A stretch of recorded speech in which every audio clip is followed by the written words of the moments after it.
Rightio, so here we are in an unusual tank. This is the KV-1SA. This thing was, given away. We had to do something to get it, I can't remember. Earlier this year, I think. Might have been just before the start of the last round of Battle Pass or something, or the first round of Battle Pass this year. Now, it is a KV-1, but it's a bit more lightly armoured than a normal KV-1. Not a lot less, the hull armour is basically the same. It's not quite as good on the side and the back, but it's the same at the front. The turret armour certainly isn't as good. It's about 80mm all the way around, but I guess the thing to notice, this thing has a Soviet style auto reloader, which means it keeps loading shells in, and you have 5 basically in the gun at any one time. And although you can't see it on this thing, it's 2.5 seconds between shots, and the deeper you go into the clip, the quicker it is to reload. So when you're fully empty, it only takes just over 4 seconds to reload. So a bit like the IS-3A, well, very like the IS-3A. I don't play this tank very often because I don't think it's particularly superior to the other Tier 5 heavies that I've got, but I might need to rethink that after a game like this. I have loaded lots of gold, and that's because it's only got a 76mm gun, so a pen on it, even with premium, is only 150, so that's not great.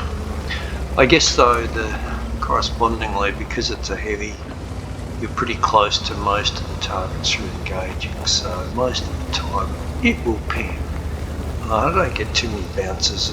The problem with this gun is more that it's not very accurate, and you're more likely to miss stuff completely rather than bounce off.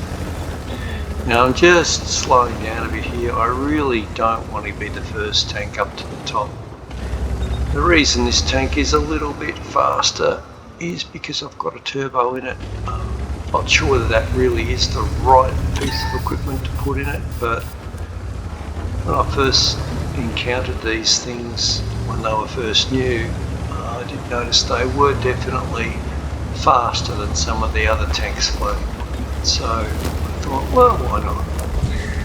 Anyway, with 5 shots loaded in my magazine, that means I can deal about 500 damage very, very quickly, and you'll see that in a second. So here we have a first candidate, good old Type 95, and you can see how he manages only to track me at this stage. I haven't taken any damage from him as yet, and we take him out and didn't take any damage, which is good.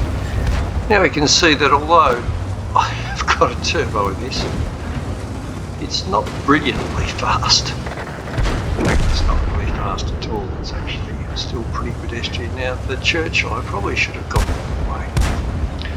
The Churchill comes around, and of course I drove too close, and I'm just trying to make sure that I get a shot into him. Now I can unload my full 5 shots into him, and luckily the KV-1SA on the other team is, for some unknown reason, firing HE.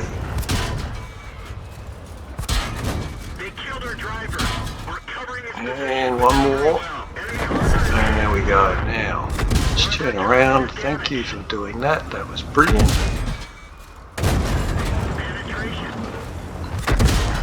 And now we can see, weirdly with these you can see the reload speed, but it's about 4.5 seconds, I think it is. It's saying, why is it saying 5? I'm not sure. That's for the second one, so you can't see the speed for the first one, but you can for the second one. You can see progressively each shell takes a bit longer. Now managed very quickly to take out 3 enemy tanks, and I think, well, at least one of those, or 2 of those are players, the Churchill and the KV-1SA. But now they're pushing in on our base. So this is the full aspect of everything you need to do in a game.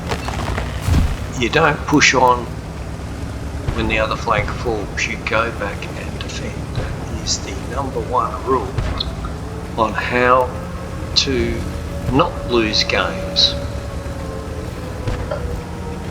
You see it so many times that, you know, the 3 heavies could have tried to push in on that Su-85, and we probably just would have got owned and would never even have spotted him.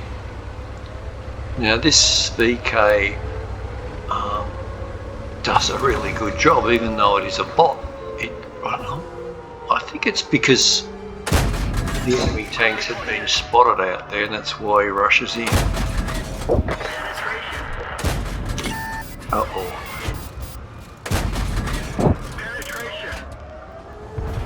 Just sharing the love around on the cap to reduce the cap. Oh, you can see just how inaccurate this gun can be. I think it's 0.41 or something like that. It's not great. No, we're doing a bit of damage, and our team have managed to reset. Strangely enough, the VK has managed not to get taken out, even though it's a bot. Interesting little tank, the VK. It plays a bit more like a light tank. I'd never played it. I don't think I ever will play it, but it's certainly, you watch it here, go in and own these couple of bots that are up there now. Whoa, everybody's firing HE. Well, I'll accept that guy. Luckily though, he did no damage at all because he hit me in the track. He bounced me again? Jeez, he's not having much luck, do you?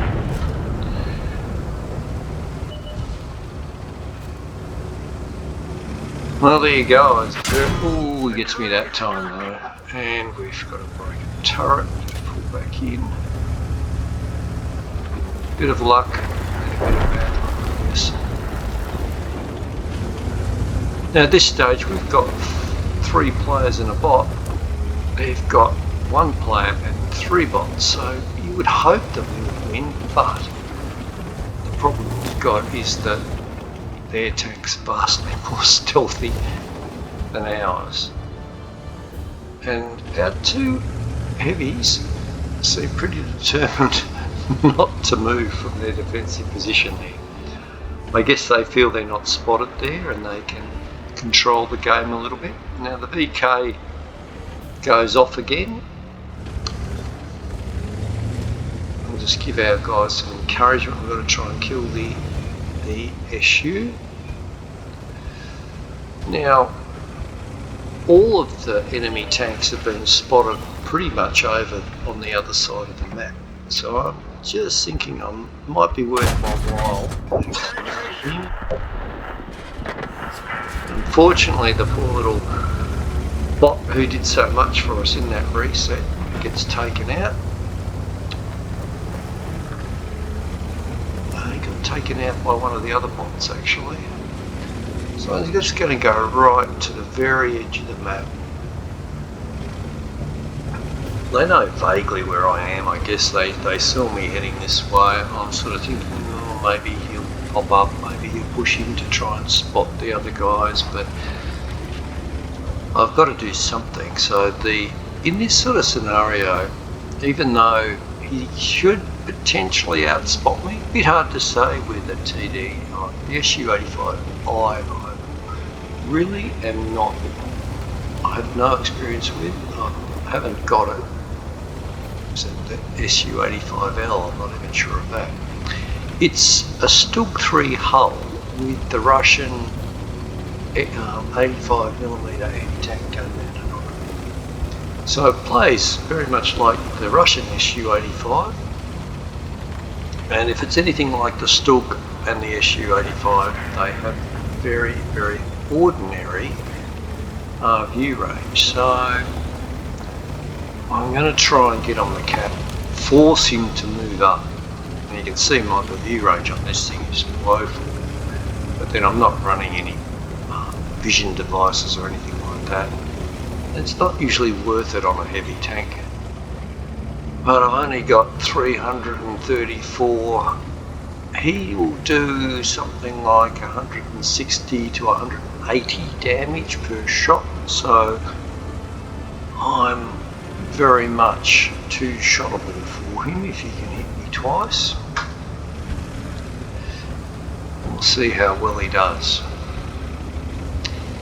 And see, my two heavies aren't even moving to try and support this push onto the cap. I think they'd at least come up. So if he comes at me, they'd have some sort of shot at him. Now, this is the only cover on the map, so I'm going to use it. It doesn't take a rocket scientist to work out where a big KV is going to be if you're the enemy TD. But there he is. Oh, that rock. Oh, it's not the rock, it was the roof of the house. Managed to shoot him once. He gets us once. Get him another. Ooh. He got a lowish roll with that one. Two low rolls actually. I'm just wondering whether it is a 160 roll tank. Oh. Yes. There you go. Blind shot for a kill, and that was a really good win. That was an ace. I think it was a high caliber, and we did almost 2600 damage. Not bad.